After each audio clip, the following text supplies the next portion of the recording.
வணக்கம் நண்பர்களே, வணக்கம். நான் இன்னைக்கு முக்கியமான ஒரு தகவல் சொல்ல போகிறேங்க. அதாவதுங்க பிஎஃப் அக்கௌண்ட்டுதாரர்கள் பற்றிய அந்த அவங்களுடைய கணக்கில் இருக்கக்கூடிய பணம் கிட்டத்தட்ட நம்ம நாடு முழுவதும் 9300 கோடி ரூபாய் பணம் முடங்கியிருக்குங்க.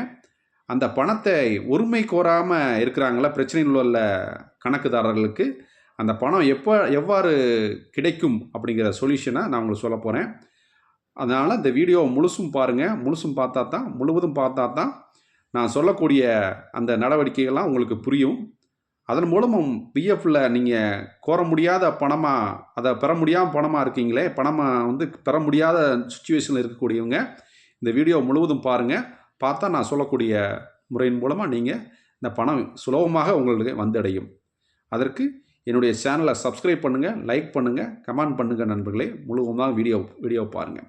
வாங்க வீடியோக்குள்ளே போகலாம்.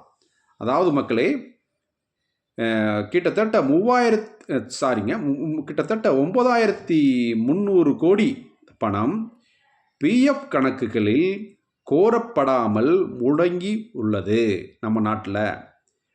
அந்த 9300 கோடி பணத்திற்கு உரிமைதாரர்கள் கிட்டத்தட்ட 31 லட்சம் பேர் இருக்கிறாங்க. 31 லட்சம் கணக்குதாரர்கள். இவர்கள் முறையாக பிஎஃப் அக்கௌண்ட் மூலமாக பணத்தை பெற முடியாமல் தவிர்த்து கொண்டு இருக்கிறார்கள். இவர்களுக்கு தான் நம்ம மத்திய அரசு ஒரு சொல்யூஷன் கொடுத்துருக்குறாங்க. இந்த பணம் அவர்களுடைய அக்கௌண்ட்டுக்கே செல்வது பொருட்டு புதிய ஒரு ஸ்கீம் அறிவிச்சிருக்கிறாங்க. அந்த ஸ்கீம் தாங்க உங்கள் பணம் உங்கள் உரிமை அப்படிங்கிற ஒரு திட்டத்தை அறிவிச்சிருக்கிறாங்க. இந்த திட்டத்தின் மூலம் கிட்டத்தட்ட 7 ஆண்டுகளாக உரிமை கோராமல் தொடர்ச்சியாக இருந்துச்சுன்னா அந்த பணம் அது மூத்த குடிமக்களின் தொகைப்படி ஏற்று அந்த பிஎஃப் கணக்கில் கடைசியாக பேங்க் அக்கௌண்ட்டில் இணைச்சிருப்பாங்கள்ல, பிஎஃப் அக்கௌண்ட்டில் எந்த வங்கி கணக்கு இணைச்சிருக்கோ அந்த வங்கி கணக்குக்கே இந்த பணம் உரிய உரிமையாளர்களுக்கு அனுப்பி வைக்கப்படும். அந்த வங்கிகளுக்கே இந்த பணம் அனுப்பி வைக்கப்படுறதாக நம்ம மத்திய அரசு தெரிவிச்சிருக்கிறாங்க. இது ஒரு அருமையான திட்டங்க. இதன் மூலம் கிட்டத்தட்ட 31 லட்சம் சந்தாதாரர்கள் பயனடைவார்கள் என்றே எதிர்பார்க்கப்படுகிறது. அதாவதுங்க இதில் இந்த பேங்க் அக்கௌண்ட் இந்த பணம் எப்படி எதனால் லாக் ஆகிருக்குன்னா, காரணங்கள் என்னென்னா, பணி மாற்றம், ஊழியர்கள் ஒரு நிறுவனத்திலிருந்து மற்றொரு நிறுவனத்திற்கு மாறும் பொழுது பழைய கணக்கில் உள்ள பணத்தை புதிய கணக்கிற்கு மாற்றாமல் விடுவது, அப்புறம் அக்கௌண்ட் கணக்கு எண் இல்லாமை, வருங்கால வைப்பு நிதி கணக்கில் பிரத்யேகமாக கணக்கு எண் அளிக்கப்படும். அதாவது யுஏஎன் எனப்படும் யூனிவர்சல் கணக்கு எண்ணை காலப்போக்கில் ஊழியர்கள் மறந்து விடுவது. அப்புறம் பழைய கணக்குகளை யுஎன்ஏ கணக்கு ஆரம்பிக்காமல் அது அந்த காலகட்டத்தில் அது நவீனம் இல்லாதனால அதன் மூலமும் பணமும் முடக்கப்பட்டுள்ளது.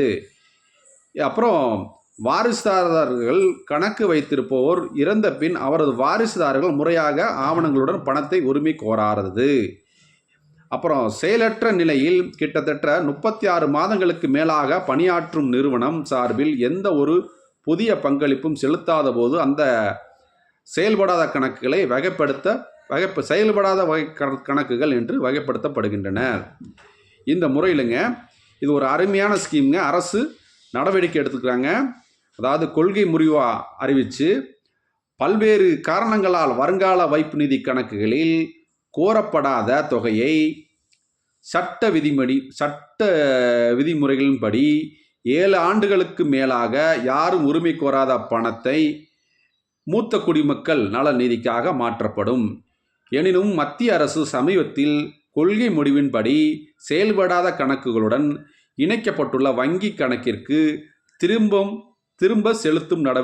அந்த பணத்தை செலுத்தும் நடவடிக்கையை மேற்கொண்டுள்ளது மத்திய அரசு.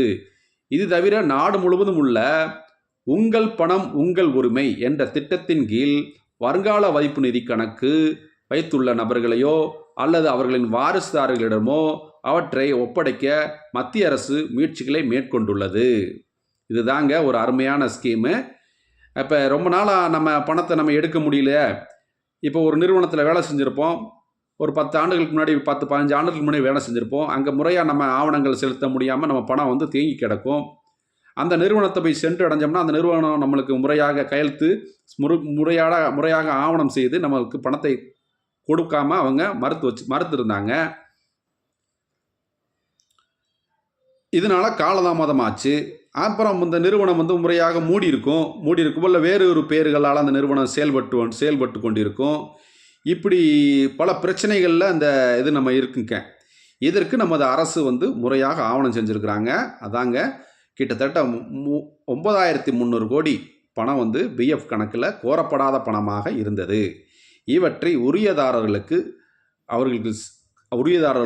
அவருடைய வாரிசுக்கு முறையாக அந்த பணம் சென்றடைவதும் பொருட்டு அந்த திட்டம் ஒன்று அறிவிச்சிருக்கிறாங்க. அதான் உங்கள் பணம் உங்கள் உரிமை.